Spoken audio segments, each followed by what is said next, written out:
Pope के बारे में आप लोगों ने कभी ना कभी सुना ही होगा और ये भी जानते होंगे कि पोप कितना पावरफुल इंसान होता है।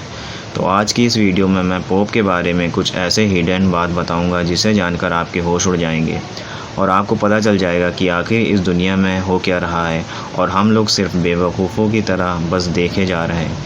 पोप की रियलिटी बताने से पहले मैं आप लोगों को ये बताना चाहता हूँ कि पोप चूज़ कैसे होता है या किस तरह बनाया जाता है। पोप एक बहुत ही पावरफुल इंसान होता है और वो पूरी दुनिया के क्रिश्चियन के लिए अपना संदेश देता है और इनकी बात को मिशनरी समेत दुनिया भर के लोग सुनते हैं और बात करते हैं। रूल के अकॉर्डिंग 80 ईयर से कम के ही कार्डिनल ही पोप के इलेक्शन में वोट कर सकते हैं और ऐसे कार्डिनल पूरे 115 हैं। ये इलेक्शन वेटिकन सिटी के चैम्बल चर्च के 16 चैपल के निगरानी में किया जाता है। रूल के अकॉर्डिंग वोटिंग तब तक चलती रहती है जब तक किसी कार्डिनल को 2/3 वोट नहीं मिल जाते। पोप बनने के लिए 77 कार्डिनल के वोट मिलने चाहिए। पोप के इलेक्शन बैलेट पेपर से होते हैं। पोप को इलेक्ट करने के लिए कार्डिनल को दिन में 4 बार वोट देना पड़ता है। रिजल्ट डिक्लेयर होने पर न्यू पोप को अपना नाम चेंज करना या नया नाम रखना होता है। नया नाम रख कर और अनाउंसमेंट होने के बाद पोप बेसिलिका की बालकनी में आकर लोगों को दर्शन देते हैं और लोगों के लिए प्रे करते हैं और दुनिया के शक्तिशाली इंसान बन जाते हैं। पोप फ्रांसिस जो इस वक्त के पोप हैं, इनका रियल नाम जॉर्ज मारियो बर्गोग्लियो था और ये मार्च 13, 2013 को इलेक्ट हुए थे और इन्होंने बेनेडिक्ट 14 को रिप्लेस किया था। और अब अगर आप लोग पोप फ्रांसिस की इलेक्टेड डेट पर गौर करें तो यहाँ 13 नंबर आप इजीली देख सकते हैं।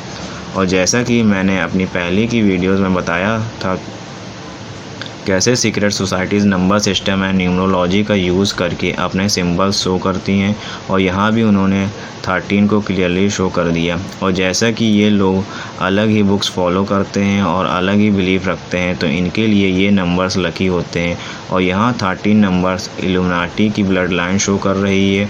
उसी तरह नंबर 11 लूसीफर का नंबर होता है एंड नंबर 33 फ्री मैसनरी का और इसी के साथ ही 666 मार्क ऑफ द बीस्ट होता है। ये सब जानने के बाद आप समझ गए होंगे कि पोप फ्रांसिस किन लोगों का पपेट है और अब मैं उनकी एक वीडियो दिखाता हूँ जिसमें इन्होंने गॉड की मिस्टेक बताई है।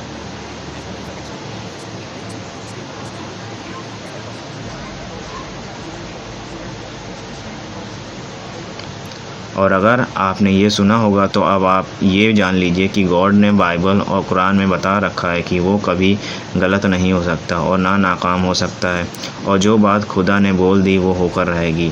और इसी स्टेटमेंट से आप समझ गए होंगे कि ये पोप के अंदर की इविल स्पिरिट ही है जो ऐसा कर रही है अपनी सोल बेचने के बाद। और अगर आप एक और बात ध्यान दें कि कैथोलिक चर्च की हिस्ट्री में पहली बार ऐसा हुआ था किसी पोप ने रिज़ाइन किया हो पर सीक्रेट सोसाइटीज़ को अपना एजेंडा पूरा करना था और ये 13 तारीख को यूं ही जाने नहीं देना चाहते थे, इसलिए इन्होंने उसका रिज़ाइन करवाया और पोप फ्रांसिस को न्यू पोप बनाया। इसी के साथ ही पोप फ्रांसिस ने अब्राहम हाउस बनाने का आइडिया भी दिया था।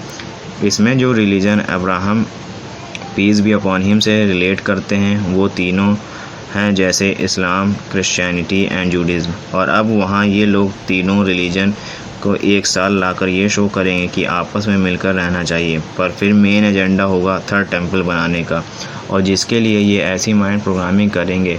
पर आप लोगों को भी ये बात सुनकर अच्छी लग रही होगी कि ये तो सही बात है कि हमें मिलकर रहना चाहिए, पर अगर आप लोग डीपली सोचेंगे तो आपको पता चलेगा कि ऐसा मेन पॉइंट ज़रूर था जिसकी वजह से ये अलग हुए।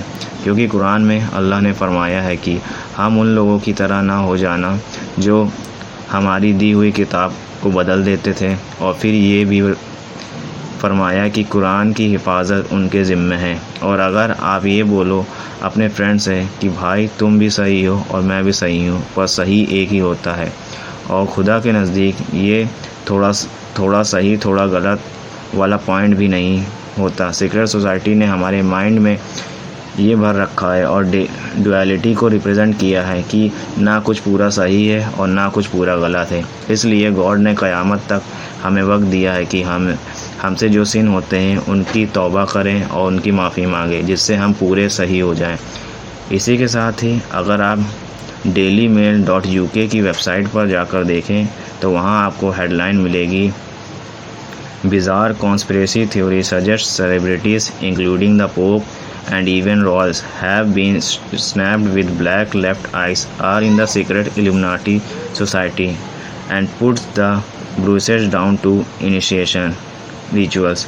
और अब आप उनकी पिक्स देखिए और ये बात भी माइंड में रखिए कि इनकी प्रोटेक्शन के लिए गार्ड भी होते हैं, फिर भी इनकी आइज़ पर किसने मारा, ये चोट के निशान कैसे आए। Elizabeth, iron man, pope Francis, pope Benedict 14 and ऐसे बहुत से सेलिब्रिटीज़ हैं। अब यहाँ ये पॉइंट है कि यहाँ एक इल्यूमिनाटी रिचुअल्स होता है और ये बात आई ऑफ हॉर्स से रिलेट होती है। और ये सब करके ये लोग अपने पीनल ग्लैंड या थर्ड आई को ओपन करना चाहते हैं और इस रिचुअल में एक इंसेक्ट इनकी आई में डाला जाता है और वो इंसेक्ट इनके ब्रेन के उस पार्ट में जाता है जिसे साइंस के अकॉर्डिंग रेप्टिलियन ब्रेन भी कहा जाता है।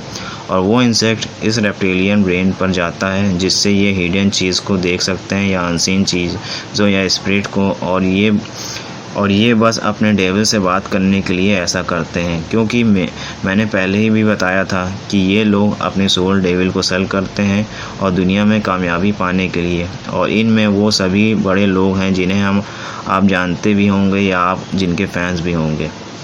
तो मेरी आज की इस वीडियो में बस इतना ही। मिलते हैं नेक्स्ट वीडियो में कुछ अमेजिंग एंड मिस्टीरियस बातों के साथ। Thank you.